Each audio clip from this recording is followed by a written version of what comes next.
Buenas noches, profe. ¿Cómo va? Siempre la misma voz.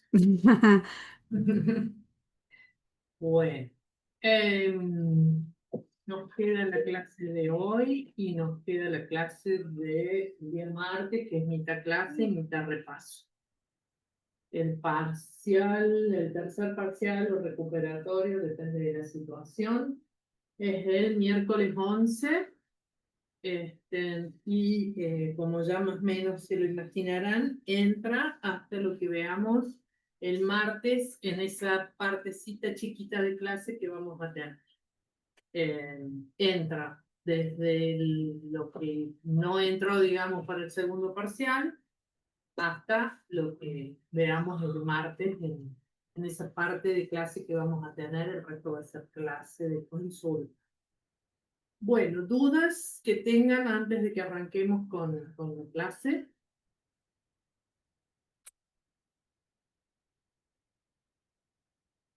Ninguna. Bueno, Por mi lado, seguro que un montón, pero todavía no hay mucho el martes. estudio. Sí. Bueno. Presentación.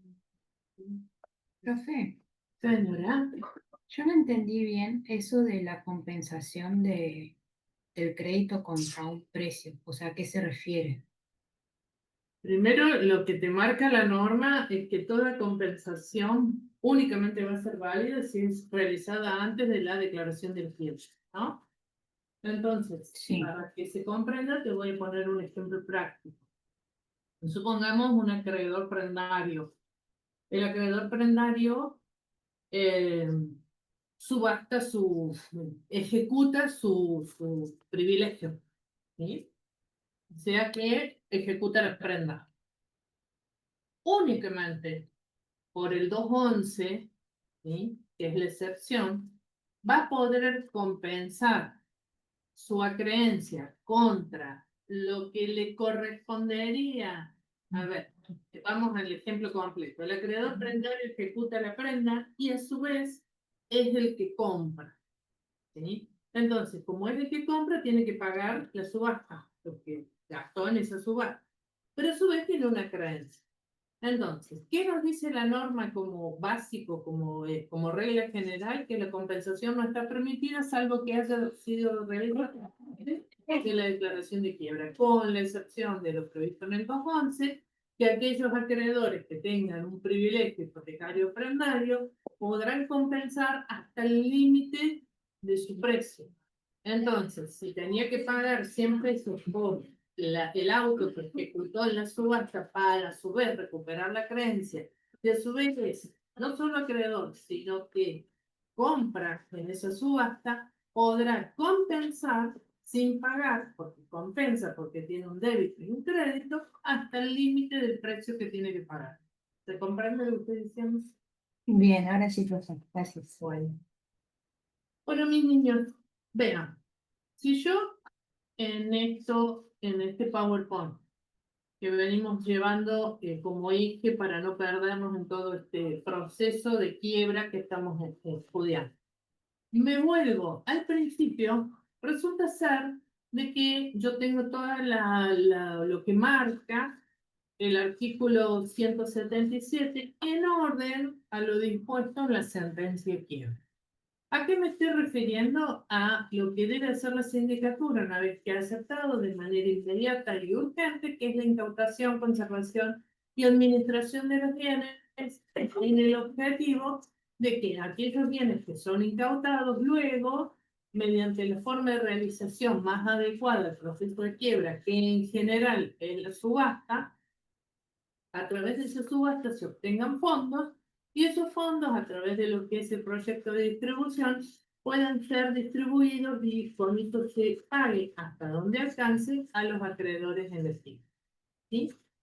Este artículo 177 de incautación, junto con, a ver, esto es 177, 178, ausencia del síndico, conservación y administración por parte del síndico, la incautación de libros y documentos, las medidas de seguridad urgentes en tanto tema que le pueden pasar algo a los bienes, El cobro de los créditos que pueda tener la empresa declarada en quiebra, porque no solo tiene deudas que estaba trabajando, que todos por el decreto de quiebra, o porque están todos presos los administradores, pero va a tener a lo mejor cuentas a cobrar. Y demás, toda esta partecita, hasta fondos del concurso, bienes perecederos y demás, hasta, para que se den una idea, hasta el 200 lo doy por dado, es mero trámite, no necesita, digamos, mayor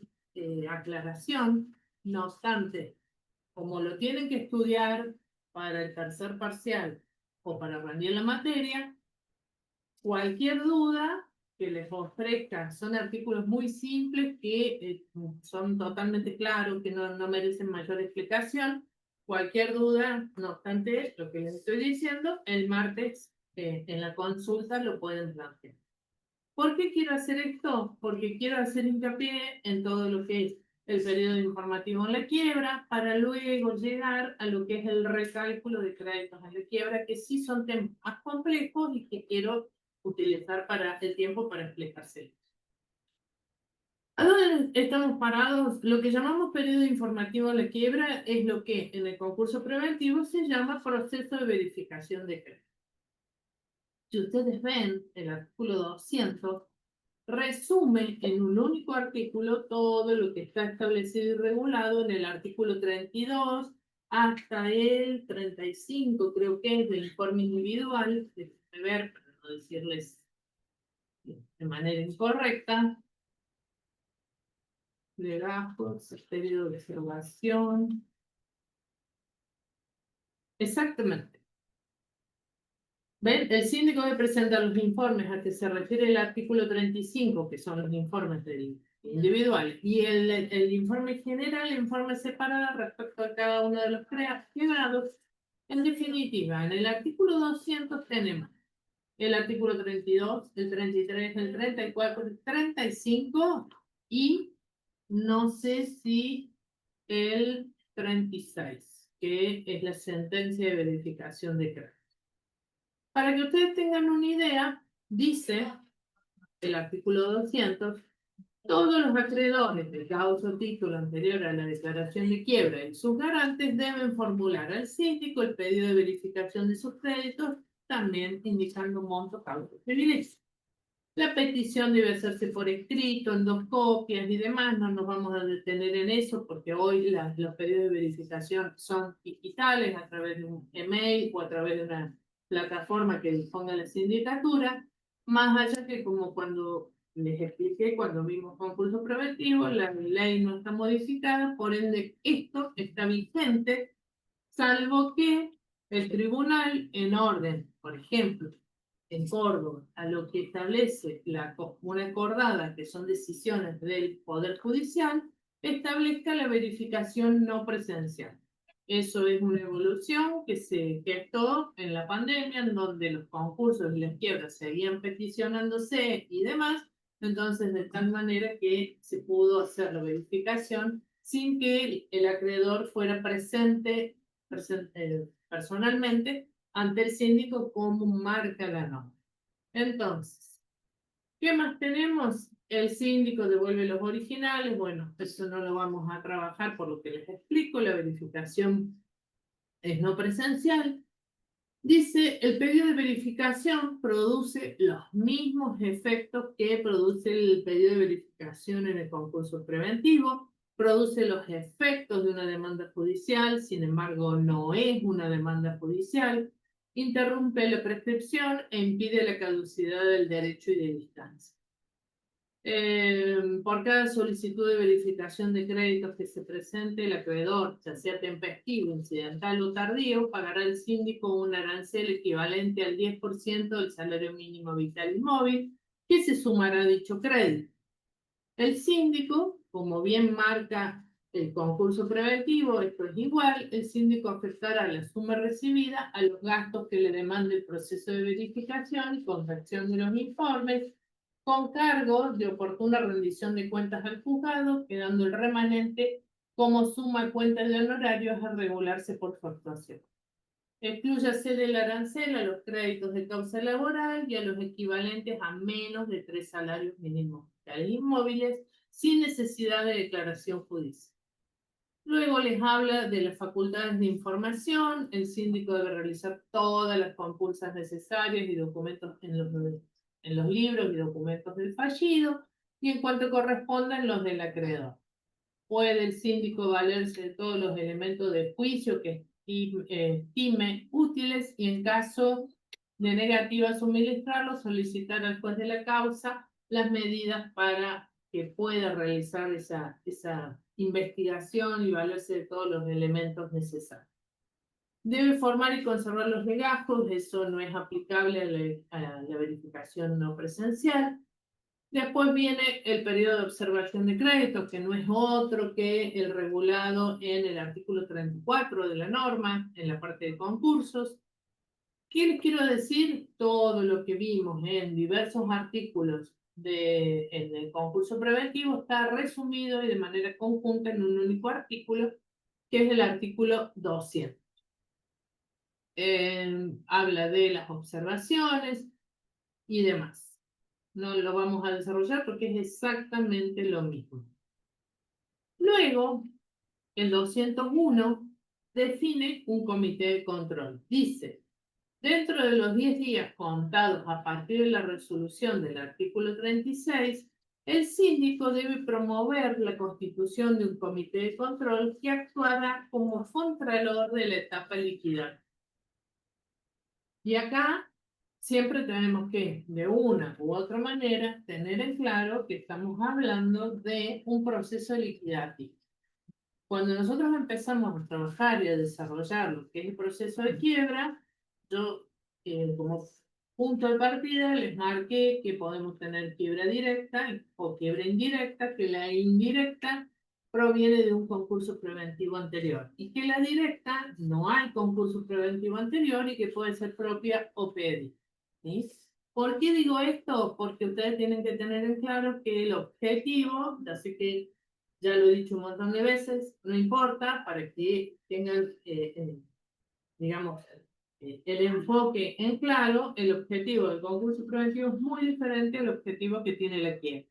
La quiebra en general, salvo lo que es continuación de empresa, porque es preferible continuar la empresa y venderla como empresa en marcha, en general hablamos de un proceso liquidativo. ¿Sí?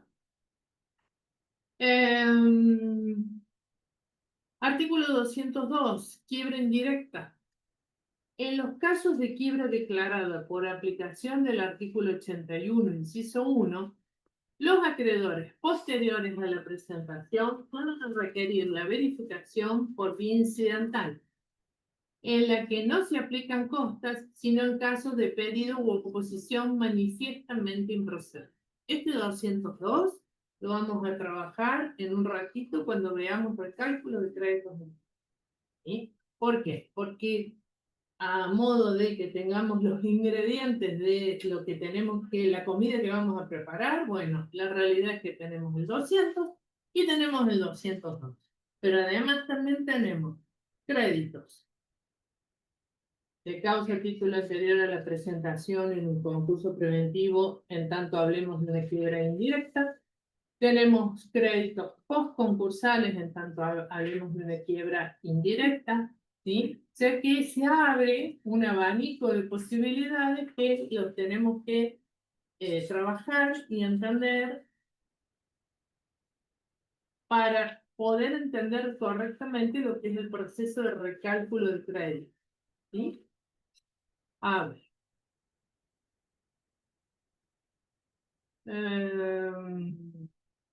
Dice el 202, los acreedores que hubieran obtenido verificación de sus créditos en el concurso preventivo, o sea que el escenario es quiebra indirecta, no tendrán necesidad de verificar nuevamente. El síndico procederá al recálculo de créditos según su esfuerzo.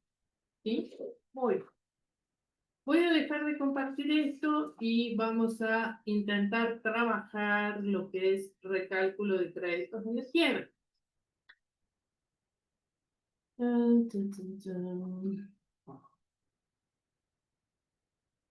Medianamente están entendiendo hasta ahora lo que estamos viendo, porque es importante que tengan en claro la situación, el punto de partida que tenemos, ¿cierto? ¿Dudas o sigo avanzando? Profe, un segundo.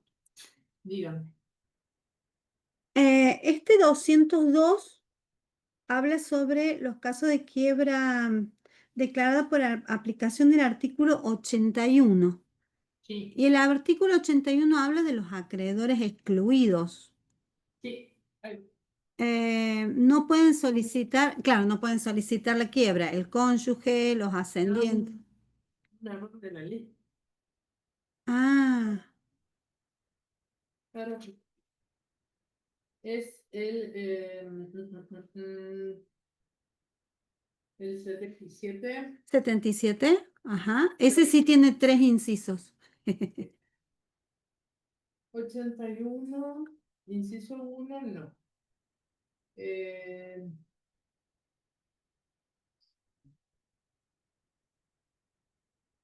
aquí quiero ver. Sí. Es verdad lo que vos estás diciendo.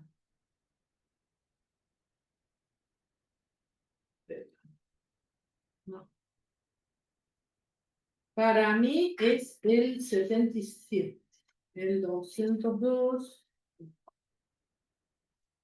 Sí.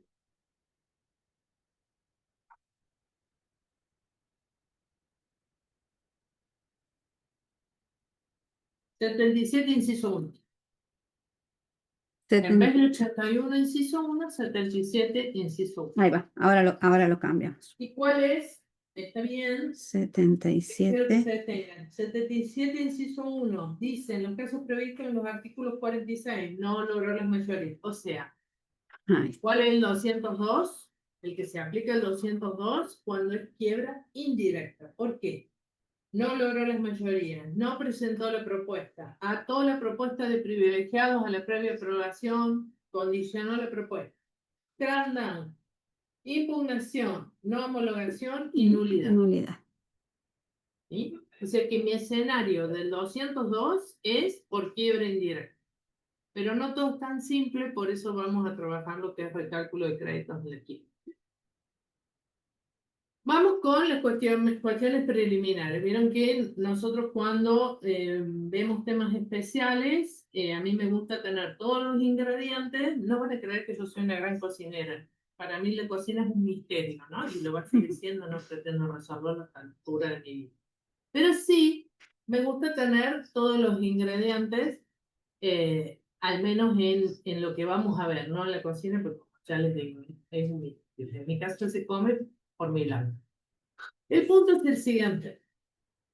Estas cuestiones preliminares, en donde yo digo que tenemos que tener todos los ingredientes, hace que yo tenga que tener lo que marca el 200, lo que marca el 202 y ciertas cuestiones particulares, ¿sí? Para poder entender cómo se recalculan los créditos en la eventual quiebra en razón de si es quiebra directa o si es quiebra indirecta en los términos de lo que dispone el 77, inciso 1, que como bien marcó la compañera, lo que dice el 202 es el 81, inciso 1 y debe ser reemplazado por el 77, inciso 1.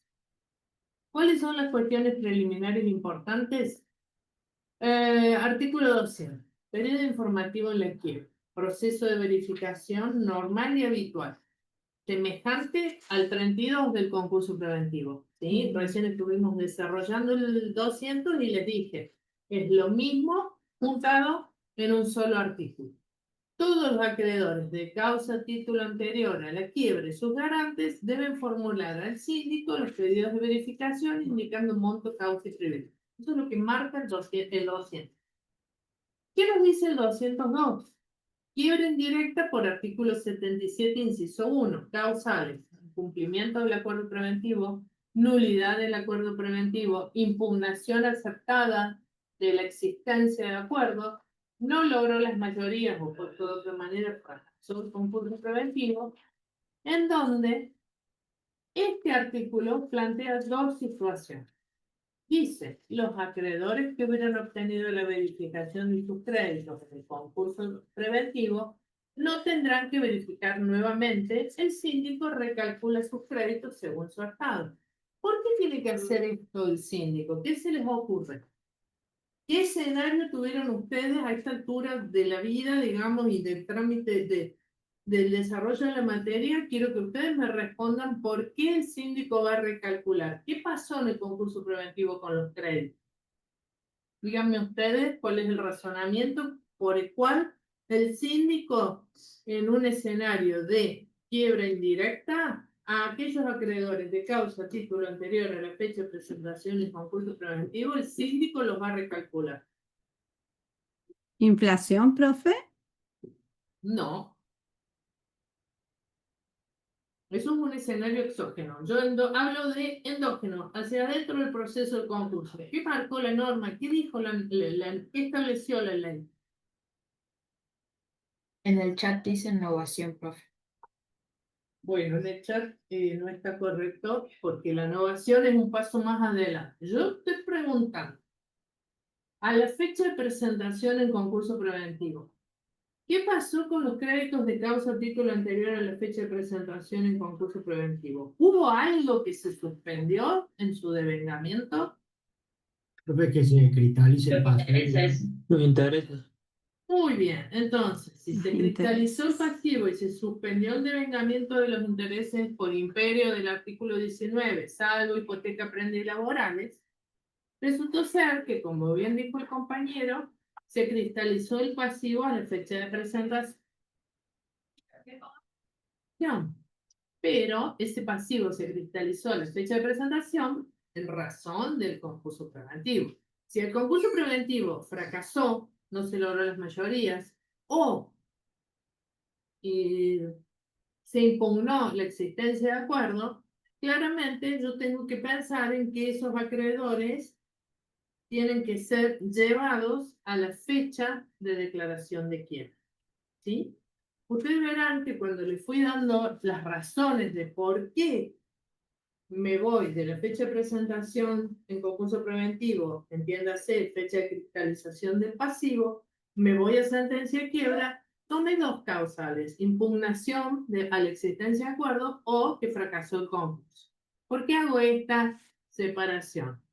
No porque incumplimiento y nulidad sean diferentes, sino porque en incumplimiento y en nulidad probablemente hubo pagos hasta que el incumplimiento se presentó o hasta que la nulidad fue decretada. ¿Sí? ¿Se entiende la diferencia del escenario? En impugnación a la existencia de acuerdo nunca hubo pagos. Si fracasó el acuerdo preventivo porque no logró la mayoría, tampoco hubo pagos. ¿Sí? En cambio, en el incumplimiento y en la nulidad, puede llegar a ser que algún pago de cuota concordataria haya sucedido. Entonces, el cálculo y la situación es diferente.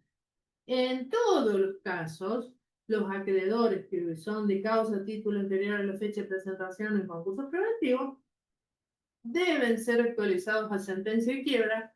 ¿Por qué? Porque el devengamiento de los intereses por imperio del 19 se suspendió. Salvo que tengamos créditos de hipoteca prenda laborales cuyo devengamiento continuó hasta la celebración de la. ¿Estamos ahí? ¿Sí? ¿Se entiende lo que estoy diciendo? Díganme que sí, así seguimos avanzando. Sí, profe, sí. Bien, muy bien. ¿Qué pasa con los créditos nacidos entre la presentación y concurso, y la declaración de quiebra? A lo que técnicamente se llama créditos postconcursales. Nos ponemos en este escenario. En la empresa concursada no cesan su trabajo, a diferencia de lo que pasa en la quiebra. La empresa concursada sigue trabajando. ¿Por qué? Porque el objetivo es hacer viable la empresa, que supere el estado de crisis y que salga de la cesación de pagos. Entonces, claramente, a más de los créditos de causa título anterior a la fecha de presentación del concurso, seguramente puede llegar a existir, cosa que es muy común, créditos postconcursales. Le sigue debiendo a los proveedores, le sigue debiendo a la AFIP y así sucesivamente. ¿Qué pueden hacer estos créditos que son nuevos? Por eso se habla de créditos postconcursales. Pueden requerir la verificación por vía incidental, ¿sí? En los términos del 202, sin costas, sin que se consideren tardíos, ¿sí? Sin costas. Sin embargo, y acá viene la contradicción, el artículo 88, último párrafo, en la parte de supuestos especiales, tiene ese título, dice que abre la posibilidad que cuando la quiebra se declare como consecuencia de la nulidad o por incumplimiento únicamente, y esto es únicamente en razón de que hubo pagos, la sentencia que declare la quiebra debe fijar la fecha hasta la cual los acreedores pueden pedir verificación de créditos ante el síndico, por lo cual este párrafo que genera como, si se quiere, una contradicción o un camino alternativo, ¿sí? A lo que vimos en la parte de que pueden requerir la verificación por vía incidental del 202, supone la aplicación del 200. ¿Sí? Y ustedes me dirán, ¿y entonces cómo se resuelve? Muy bien. Lo vamos a resolver por lo que es la generalidad de la aplicación según lo que los jueces entienden como los caminos viables. Entonces, ahora yo para resolver y que puedan estudiar, le pongo frente a lo cual concluimos que de la interpretación literal de la ley surge quiebras indirectas por incumplimiento o nulidad del acuerdo. Deben solicitar la verificación tardía con costas de acuerdo a los plazos y vías dispuestos en el artículo 56. Ahora bien, el acreedor posterior a la presentación en concurso, entiéndase el post-concursal, podrá solicitar verificación de acuerdo al 200, que sería lo que llamamos el proceso normal semejante al 32 en el concurso preventivo. El acreedor que pidió verificación en el concurso preventivo y fue resuelto favorablemente en la sentencia de verificación, el síndico, como ya vimos, recalcula su crédito. ¿Sí? ¿Por qué puede recalcular el síndico el crédito? Porque está dentro de la sentencia de verificación del concurso preventivo resuelto favorablemente, declarado verificado o admisible. La primera pregunta que les hago para que nos vayan respondiendo cuestiones que muchas veces ponen en un examen y finalmente arruina todo el examen.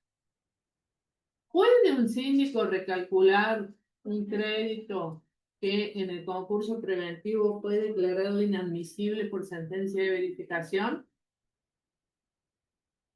No, ¿Por qué no? y porque ya fue declarado inadmisible, Y quedó firme y consentido porque no revisionó. claro. ¿Y si hubiese revisionado? Capaz si se revisionó y se aceptó su crédito, en esta etapa sí hay que tenerlo en cuenta. Supongamos que no está resuelto, es un crédito pendiente de resolución judicial en los términos que lo establece el 220. ¿El síndico recalcula? No, ¿Por qué no? y porque no está seguro de si después se va a verificar o no. ¿Y qué hago si no? A ver, esto es lo que quiero que razone. ¿Por qué no Profe, recalcula? eso, A ver, no tendría que ir en el informe después, no le tiene que informar y como que es un pasivo que puede llegar a aparecer, o sea, lo tienen que recalcular igual. bueno, Más me allá de- encantaría, está bien la idea, me encantaría que usted usara los términos correctos que van con la materia. Entonces, hablamos de un pasivo contingente, en donde en el informe que vendría a ser el proyecto de distribución, el síndico lo va a poner como una reserva, como créditos pendientes de resolución judicial. ¿Sí? Sí, sí. Bueno, muy bien. Entonces, volvemos a las preguntas. Si el crédito fue declarado inadmisible por sentencia de verificación firme y consentida, ¿el síndico recalcula? No. ¿El acreedor puede volver a solicitar verificación dentro de la quiebra?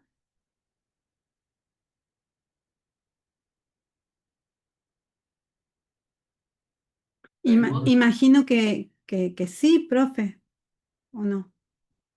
¿Por qué solicitaría? O sea, por los mismos rubros y los mismos conceptos que fue declarado inadmisible en el concurso preventivo. Hoy quiebra indirecta. ¿Puede el acreedor volver a pedir verificación? Yo creería No. que no, porque ya hay una resolución firme y consentida. Muy bien, por los mismos rubros. Claro. ¿Sí? Ahora, el mismo acreedor, por distintos rubros, por distintos conceptos, por distintas facturas, ¿puede pedir verificación en la quiebra indirecta? Sí. Sí. ¿Sí? Porque esto no es una cuestión de cuál es el acreedor, es una cuestión de causa, Claro. voto y privilegio. ¿Se entiende? Y de tiempo, que haya ocurrido antes. Está bien, a ver, vuelvo a decir, vino el acreedor en el concurso preventivo y pidió verificación de crédito por las facturas 10, 11 y 12, cuyo monto totalizaba 1.000.000 de pesos. ¿Y por qué? Las facturas no figuraban en la contabilidad del deudor y no estaba la tradición de la mercadería y no había remito, el síndico las declaraba inadmisibles, coincidiendo el juez con la opinión del sindicato. ¿Listo? Sentencia firme y consentida, no revisión. Luego, en la quiebra indirecta, el acreedor viene por el mismo acreedor, Juan Pérez, siempre se llama Juan Pérez, el mismo número de cuenta, el mismo acreedor, viene con la factura 20, 21, 22, 23, 29, 25, con los remitos, con la tradición, con factura conformada, con todos los requisitos para la procedencia del crédito. ¿Puede ese acreedor venir a la quiebra? Y sí, Porque su causa es distinta a la causa que intentó verificar en el concurso y que le fue mal. ¿Estamos? Muy bien. ¿Dónde quedamos? Muy bien. Quiebras indirectas por fracaso. O sea, no logró las mayorías. El primer escenario que tenemos es acreedor de causa título anterior que no pidió verificación en el concurso preventivo. ¿Puede pedir verificación? Sí. ¿De qué manera? Como verificación tardía.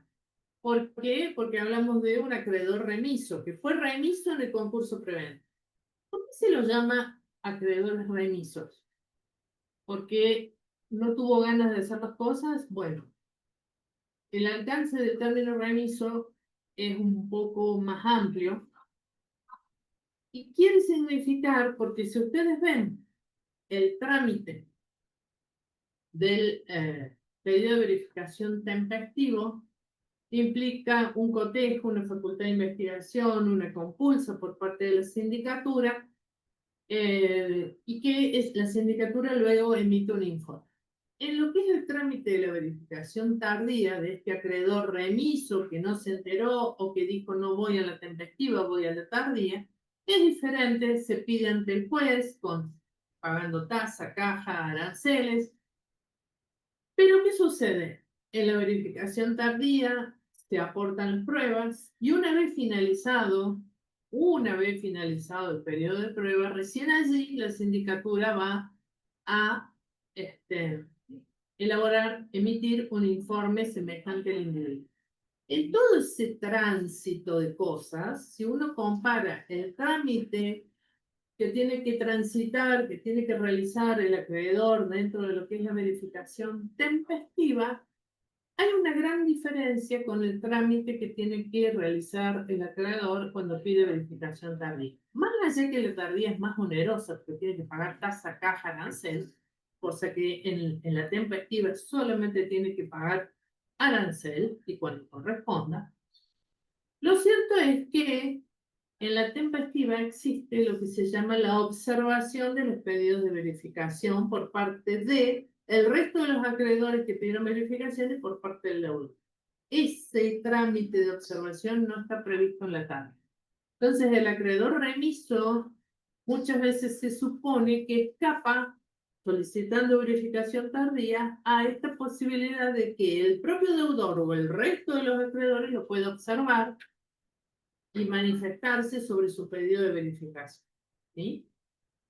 Más allá de eso, en las quiebras indirectas por fracaso, o sea que no obtuvo las mayorías, el acreedor que no haya pedido verificación en el concurso preventivo y que sea de causa anterior, solamente podrá venir a la tardía, como tardía, dentro de los plazos que establece el artículo 56, dentro de las vías previstas en el 56. O sea que estamos hablando, si la quiebra indirecta se decretó dentro de los 2 años a contar desde la fecha de presentación en concurso preventivo, o concluido el concurso, utilizará la vía incidental o utilizará la vía ordinaria según el estado y el tiempo que tenga el proceso. ¿Qué más tenemos? El acreedor de causa a título posterior a la presentación en concurso preventivo podrá utilizar la alternativa del 200, que es lo que hablamos de como proceso informativo, proceso de verificación normal y habitual, semejante al 32, más 33, más 34, 35 y 36, o el 202, que es un proceso de verificación en quiebra indirecta, utilizando la vía incidental regulada en el 280, sin costas. ¿Por qué? Porque no se lo considera como una verificación tardía. En definitiva, para que ustedes tengan un norte para poder estudiar, esto queda, esta situación de los acreedores de causa de título posterior, queda a decisión del juez del proceso. La mayoría de los jueces eligen, de acuerdo a la magnitud del proceso de verificación, a la tipología de crédito, o un camino u otro. No hay un camino que siempre elige, ¿sí? El acreedor que pidió verificación en el concurso preventivo y fue resuelto favorablemente, declarado verificado o admisible en la sentencia de verificación, el síndico recalcula los. Ahora bien, ¿cómo va a ser el síndico para recalcular los créditos? ¿Qué es lo que va a tener en cuenta? Y ahora sí, es donde vamos a ver qué pasó. Vamos a ver, primero, qué tipo de crédito. Lo segundo, qué pasó con el devengamiento de interés. Y lo tercero es si fue declarado por la quiebra indirecta por incumplimiento o por nulidad. Eso va de la mano de los efectos que produce el acuerdo, como es la novación, la protección abreviada, y por ende el recálculo va a estar dado si hubo pago o si no hubo. ¿Cuál es el primer artículo que vamos a tener? El artículo 19, que dice suspensión de intereses que devengue todo crédito de causa anterior, salvo tren de hipoteca y laborales, ya lo saben, son excepciones. Lo segundo que vamos a tener en cuenta, como les dije, es la tipología de créditos involucrados, ya sea privilegiados, laborales o quirografarios. En general, todo lo que es recálculo se da sobre los créditos quirografarios.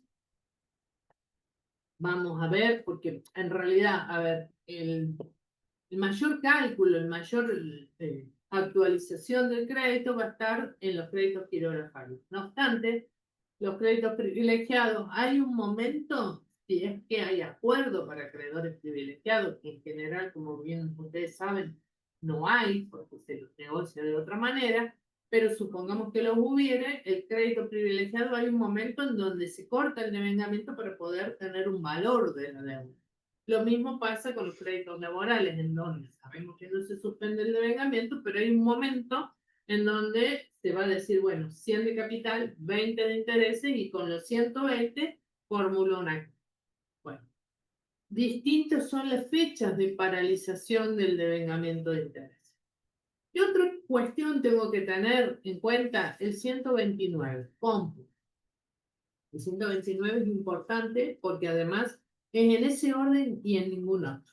Dice, la declaración de quiebra suspende el curso de los intereses, sin embargo, los compensatorios, teniendo en cuenta el interés compensatorio definido en el Código Civil, los compensatorios devengados con posterioridad correspondientes a créditos prendarios, hipotecarios y laborales, podrán ser percibidos hasta el límite del producido del bien sobre el que recae el privilegio, pero siempre que primero se hayan pagado las costas, los intereses anteriores a la quiebra y el capital.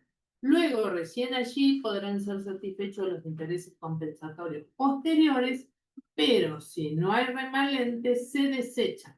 ¿Qué quiere decir esto? Y supongo que ya lo han visto en el proyecto de distribución.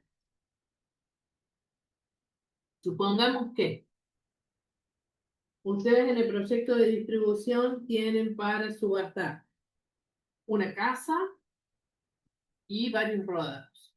Vamos a la casa. Subastan la casa y resulta ser que la casa la subastan en 10 millones de pesos. Entonces, es verdad que ustedes tienen intereses posteriores. Ahora, sí,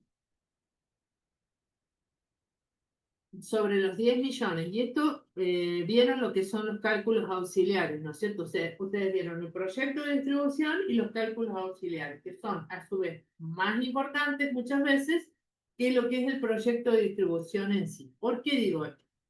Porque los cálculos auxiliares son los que definen, por ejemplo, la posibilidad de pago de los intereses posteriores. Y además, porque si el cálculo auxiliar está mal, arrastra todo al proyecto de distribución. Más allá que el proyecto de distribución es lo central, la verdad que les tengo que decir que el cálculo auxiliar es primordial, porque si el cálculo auxiliar está mal, luego el proyecto de distribución va a estar mal. Entonces, volviendo al ejemplo que les estaba diciendo, si nosotros tenemos que se subastó el inmueble 10 millones, muy bien, tengo de costas 2 millones, pago las costas, me quedan 8, resulta ser que los intereses son otros 2 millones, me quedan 6, y yo tengo que llegar a pagar el capital. Mi capital es 8 millones, me quedan 6 libres, pago el capital, y por más que voy a tener un saldo en pago de capital, claramente no puedo pensar en pagar intereses compensatorios posteriores a la fecha de declaración de quiebra. Entonces, por más que mis intereses posteriores a la fecha de declaración de quiebra sumen 1,5 millones de pesos, como no tengo remanente, estos intereses posteriores se desechan. ¿Qué quiero decir que se desechan? Que no pasan a ningún lado en el proyecto de distribución. ¿Sí? No van a quirógrafo, no van a privilegio general, no van a ningún lado, se pierden. Distinto es el escenario cuando yo tengo 10 millones de pesos, tengo 2 de costas, tengo 2 de intereses anteriores, pero tengo de capital 4. Si no sumé mal, me sobran 2 millones y mis intereses posteriores, 1,5 millones, los puedo pagar. Y los puedo pagar de manera íntegra en el número hipotético que estamos planteando. ¿Se entiende lo que estoy diciendo? Sí. Bueno, me alegro. Bueno, ahí está la definición de los tipos de intereses. Finalmente, el artículo 51 dice, impugnación, no hay acuerdo, no hay innovación, no hay pago. ¿A dónde vuelve ese acreedor para saber cómo participa en la quiebra indirecta? A sentencia de verificación. El acuerdo, la existencia de acuerdo está impugnado, el proceso existe. Ahora sí, la quiebra indirecta se decretó por incumplimiento, el acuerdo es válido, la novación subsiste. Solamente que el acuerdo está incumplido. Entonces se tiene en cuenta el acuerdo, pueden existir pagos hasta que comenzó el incumplimiento, por lo que el síndico determina el saldo impago en pesos teniendo en cuenta el tipo de crédito y hasta cuándo devengo interés. Para el ejemplo, supongamos, no sé, 4 millones de pesos era el acuerdo, esos 4 millones de pesos se iban a pagar en 4 cuotas de 1 millón. Cuando se decreta el incumplimiento, solamente el deudor le había pagado a este acreedor una cuota. Por ende, su saldo impago, en el caso de incumplimiento que se determina en pesos por saldo impago, es de 3 millones. ¿Con cuánto participa el acreedor en la quiebra decretada en razón del incumplimiento del acuerdo? Por 3 millones. Ahora bien, ese acuerdo, como es válido, va a registrar intereses, ¿sí? Hasta el momento del acuerdo. De ahí en más, tengo que calcular los intereses a la sentencia de quiebra. Distinto, y ya sé lo que me van a decir en algunos casos, conviene más la nulidad que el incumplimiento, es probable. ¿Por qué? Porque sucede que en la nulidad, el acuerdo homologado no es válido, el proceso sí, pero el acuerdo homologado no, es nulo. Entonces, si mi acuerdo homologado es nulo y mi proceso es válido, claramente la novación no subsiste, ¿sí? Y yo, acreedor, voy a volverme a mi sentencia de verificación. Entonces, en el artículo 60, la nulidad no subsiste la novación, el proceso es válido, el acuerdo es nulo, volvemos a sentencia de verificación. Si hubo o no pagos, vamos a ver si hubo o no pagos. Supongamos en el ejemplo que estábamos analizando, nosotros decíamos, bueno, 4 millones, al momento que se decreta la nulidad había pagado una cuota, por ende solamente había pagado el 25%. Por el 75% por la proporción paga, ese 75 se va a aplicar al valor de la sentencia de verificación. O sea que si mi sentencia de verificación, el acuerdo era por 4 millones, mi sentencia de verificación era por 6 millones, ese acreedor va a participar de la quiebra indirecta por el 75%, que es el saldo impago, pero sobre el valor de su sentencia de verificación. ¿Entiéndase? 6 millones. Y de ahí veré a dónde estoy paralizado y voy a computar intereses, supongamos que es un crédito quirografario, hasta sentencia de quiebra. Entonces, como muchos otros años, los alumnos con justa razón me han dicho, conviene más la nulidad para el acreedor que el incumplimiento, claramente. ¿Sí?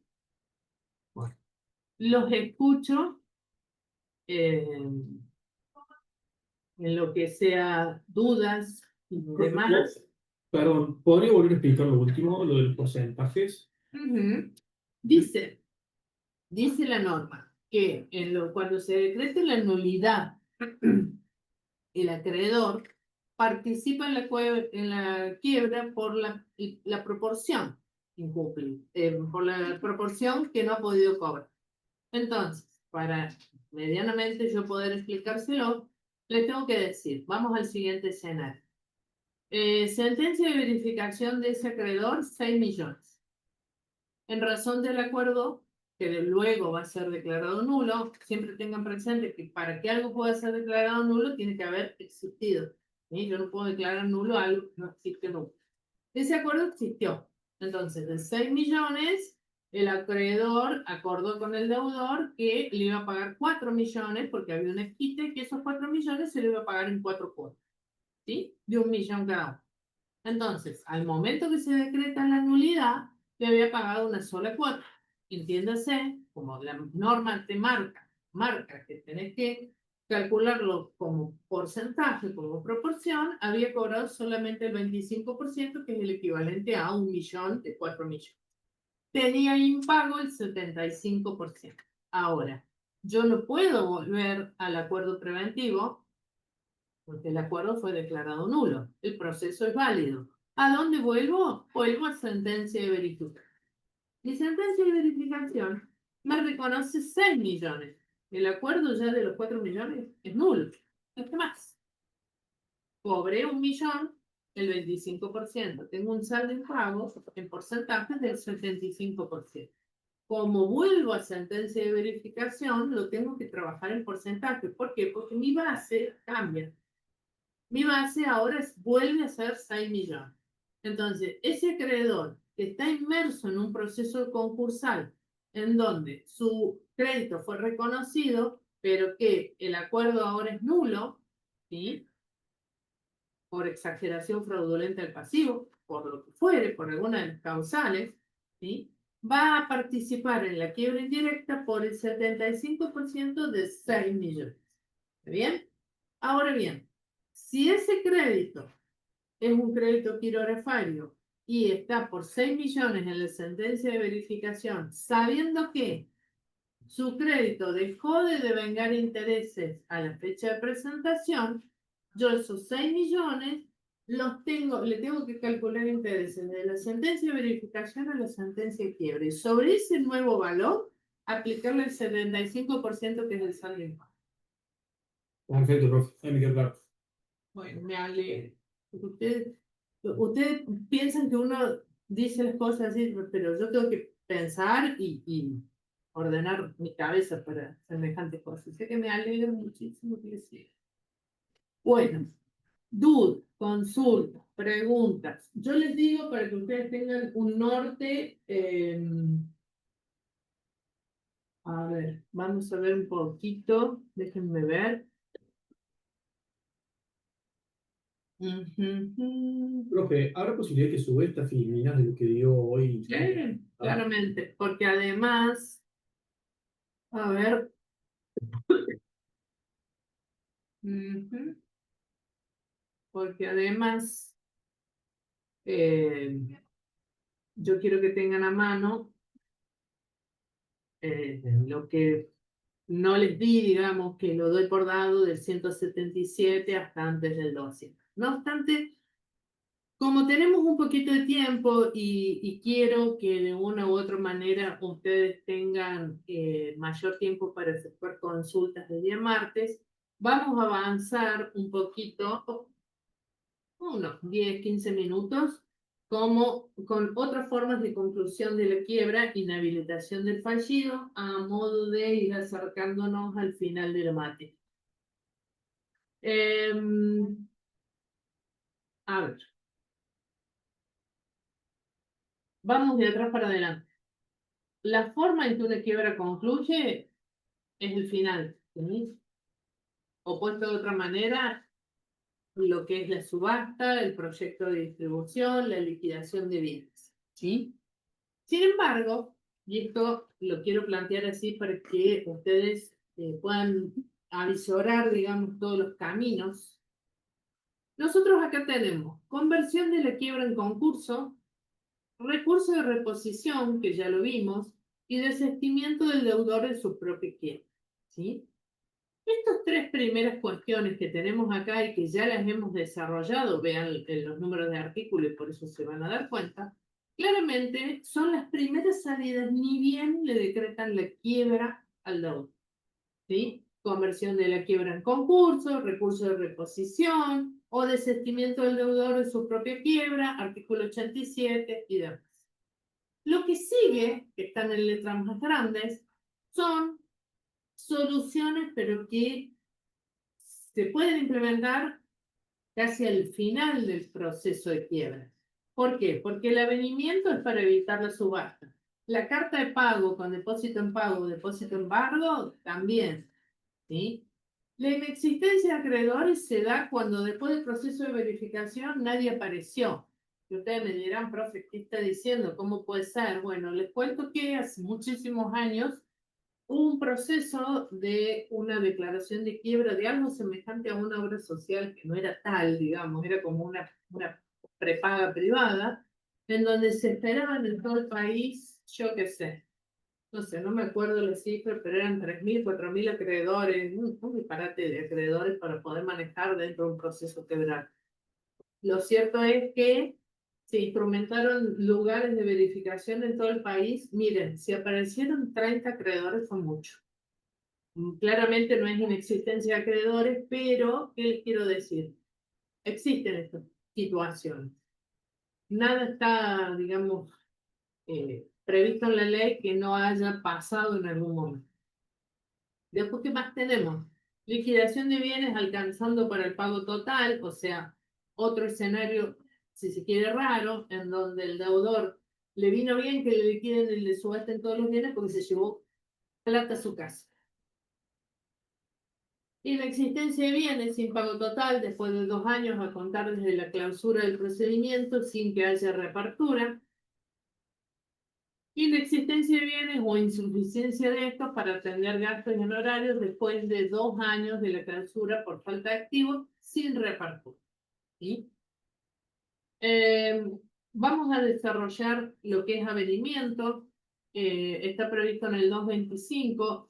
El avenimiento es, digamos, algo que muchas veces se implementa cuando el deudor de una u otra manera tiene plata de una manera imprevista o porque pudo cobrar algo que no pensaba cobrar, de tal manera de poder pagar a todos los acreedores, acreditarlo en el expediente de que pagó a todos los acreedores y, si se quiere termina con el proceso de quiebra.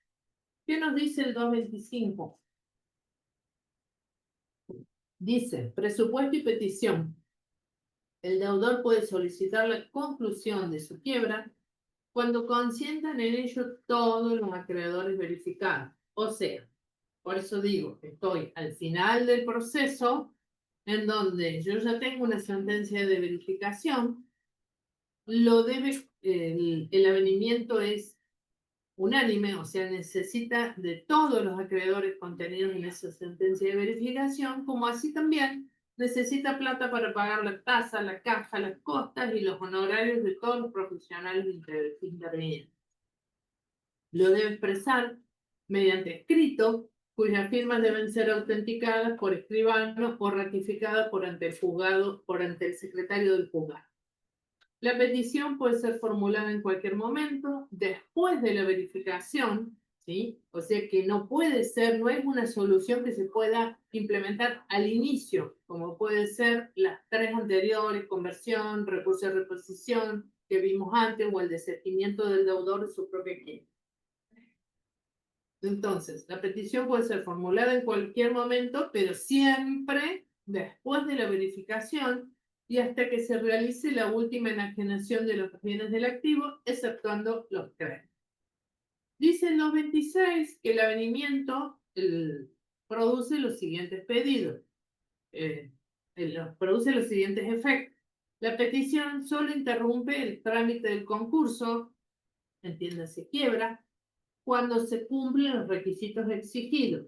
El juez puede requerir el depósito de una suma para satisfacer el crédito de los acreedores verificados que razonablemente se los llama y no vienen al proceso a cobrar. ¿Y por qué es esto? Porque se tiene que garantizar que todos los acreedores contenidos en la sentencia de verificación cobren, porque la ley establece en el 225 unanimidad, todos los acreedores. Al disponer la conclusión de la quiebra, el juez determina la garantía que debe otorgar el deudor para asegurar los gastos y costas del juicio, fijando el plazo pertinente. Vencido este, siguen sin más los trámites de la quiebra. O sea que, por eso les decía, tiene que pagarle a todos los acreedores de la sentencia, más la tasa, la caja, las costas, los honorarios, todo lo que corresponda, más todos los gastos que se hicieron en relación a lo que son los oficios de incautación, desapoderamiento y demás. Efectos del avenimiento. El avenimiento hace cesar todos los efectos patrimoniales de la quiebra. No obstante, mantienen su validez los actos cumplidos hasta entonces por el síndico o si ha sido nombrado un coadministrador. La falta de cumplimiento de los acuerdos que el deudor haya realizado para obtener las conformidades no autoriza la reapertura de la quiebra, sin perjuicio de que el interesado puede requerir la formación de un nuevo proceso. ¿Sí?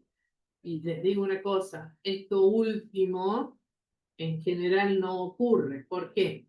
Porque si vos no cumplís con lo que le estás pautando al acreedor para que te firme el avenimiento y el deudor lo presente en el proceso de quiebra, claramente no le van a abrir ni un nuevo proceso concursal y demás, porque primero que se supone que se está, digamos, produciendo como un abuso de la situación, de lo que provee la ley para solucionar conflictos patrimoniales, como el caso del deudor. La otra cuestión que plantea la ley es pago total.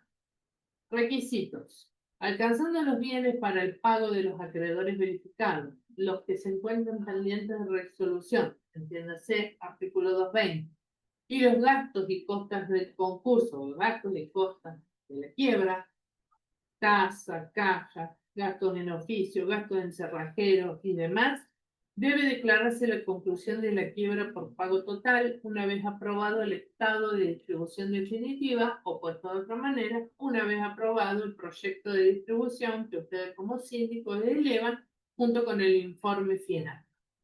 Remanente. Si existe un remanente, deben pagarse los intereses suspendidos a raíz de la declaración de quiebra, considerando los privilegios. El síndico propone esta distribución, la que el juez considerará previa vista al deudor, debiendo pronunciarse dentro de los 10 días. El saldo, el deudor hizo un negocio, debe entregarse al deudor.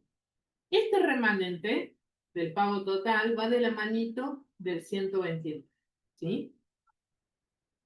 Artículo 229, carta de pago. El artículo precedente se aplica cuando se agregue al expediente carta de pago de todos los acreedores debidamente autenticada y se satisfagan los gastos íntegros del concurso.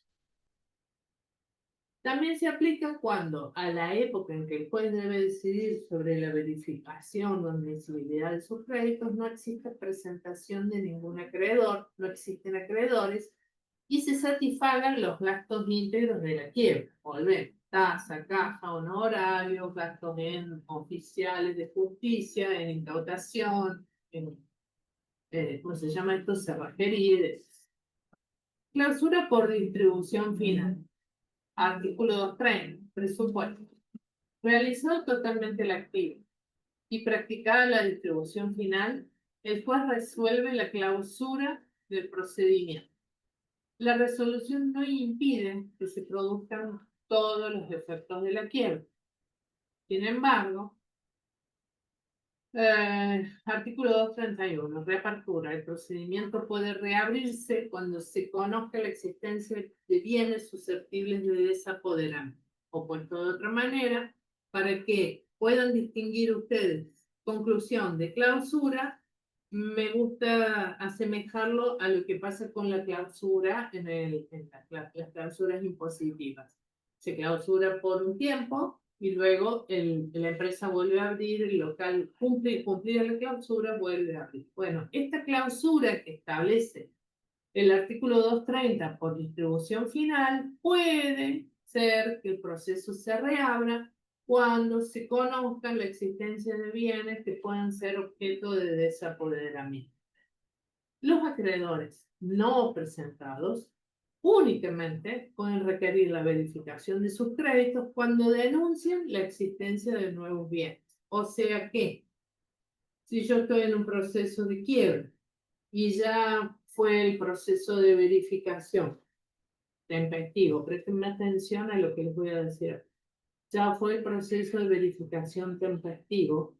Sucede que en la quiebra no hay un plazo.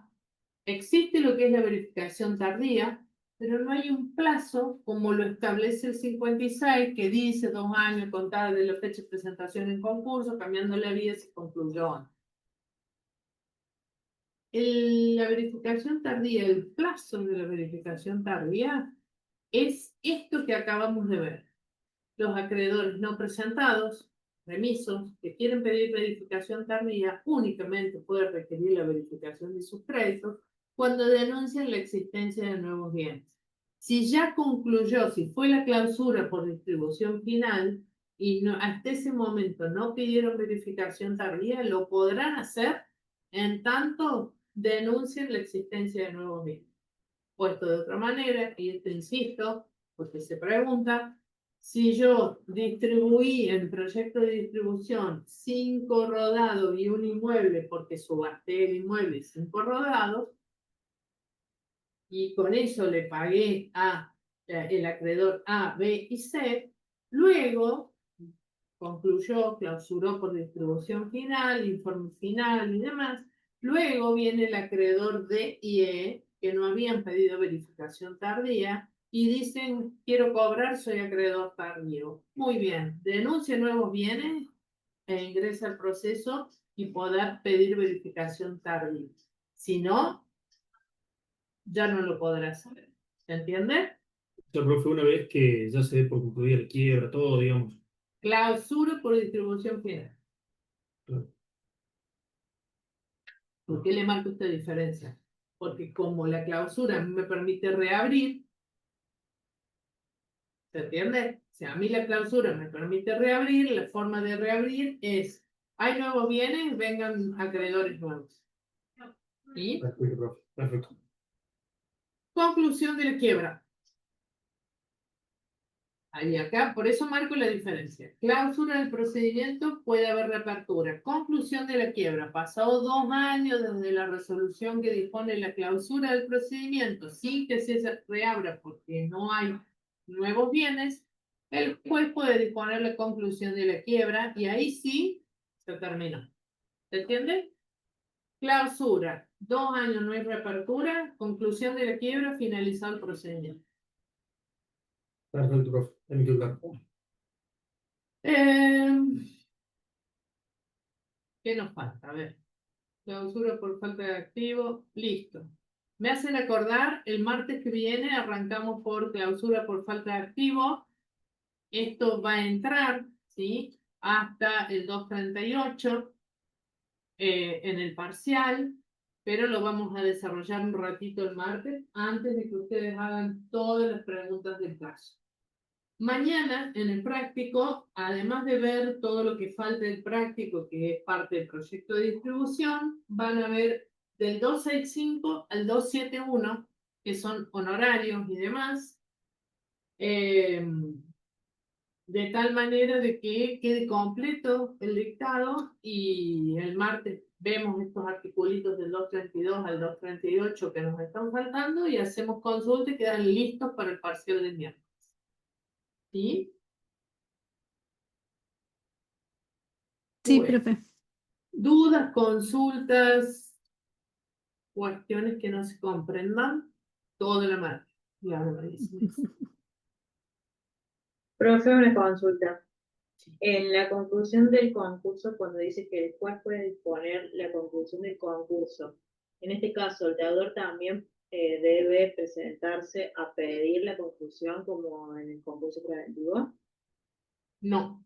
¿Por qué? Porque en realidad vos en el concurso preventivo opera lo que es la inhibición, el periodo de inhibición del artículo 59 para que se compute un año. ¿Cuál es el escenario en el concurso preventivo? ¿La empresa está viva o muerta? Viva. Efectiva. ¿Y en la quiebra?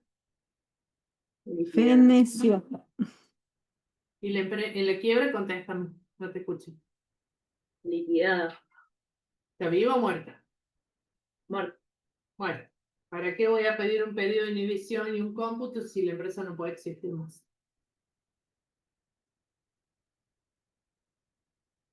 ¿Se entiende o no? Sí, profe. Bueno. ¿Qué más? ¿Ustedes creen que Márquez y Asociados va a volver a existir? No, porque está en un proceso de quiebra. Claramente.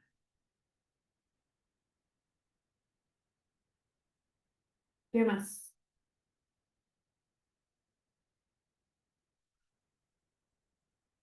Hola, profe, una pregunta. Recién cuando explicó que en el caso de la existencia de nuevos bienes, ahí el acreedor podrá solicitar la verificación de sus créditos. Esa sería la última oportunidad que tendría un acreedor para... Totalmente. El acreedor remiso que antes no entró a la quiebra es la última oportunidad. Last chance. Bien, gracias, profe. Ujú.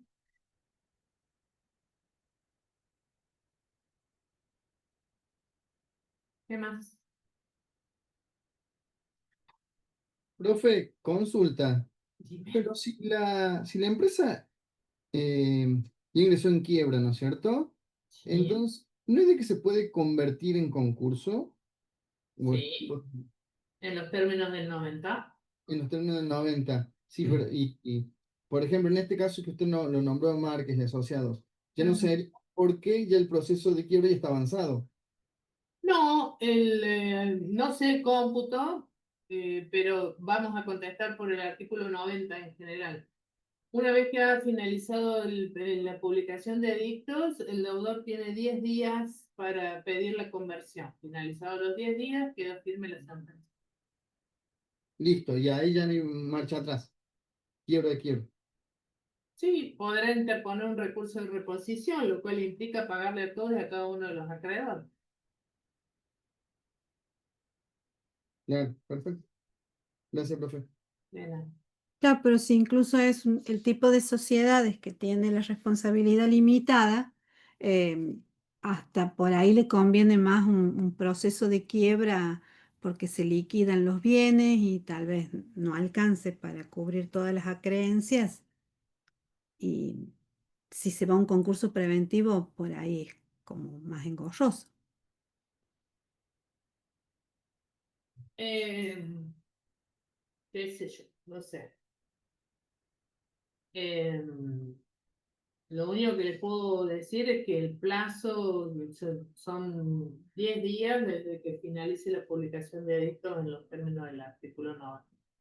Claro, yo lo que decía, profe, era, por ejemplo, el hecho de que incluso la propia empresa puede utilizar ese plazo de manera estratégica para ver qué es lo que tal vez le convendría más, si continuar con la empresa o liquidarla y cubrir a los, no, satisfacer a los acreedores con el producido de la subasta, hasta donde llegue, ¿no? Dejémoslo así. Em, Profe, perdón, entonces en quiebra el artículo 56 ya no, digamos, como que no aplicaría nada, sino que iría el 202 únicamente. no, no. En la quiebra, todo acreedor de causa título anterior que no ingresó en el concurso va por tardía siempre que esté en plazo. En la quiebra indirecta, ¿no? Ok.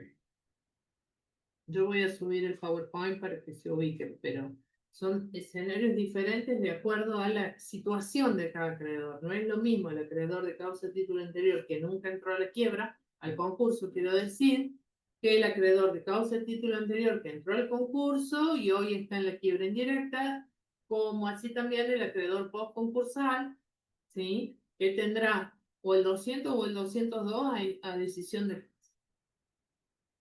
A ver, ¿Mm? ¿Alguna otra cosa?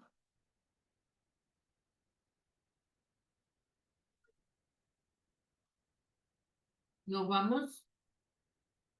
Bueno, mañana tienen práctico, es el último práctico y es un práctico que normalmente se evalúa en el examen final o en el tercer parcial, bueno, eso ya veremos.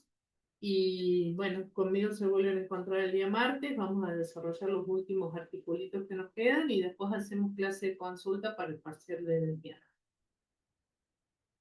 Genial, profe, Gracias, muchas profe. gracias. Gracias, Chao, profe. buenas noches, que anden bien. Chao, chao. Chao, profe, gracias. Chao.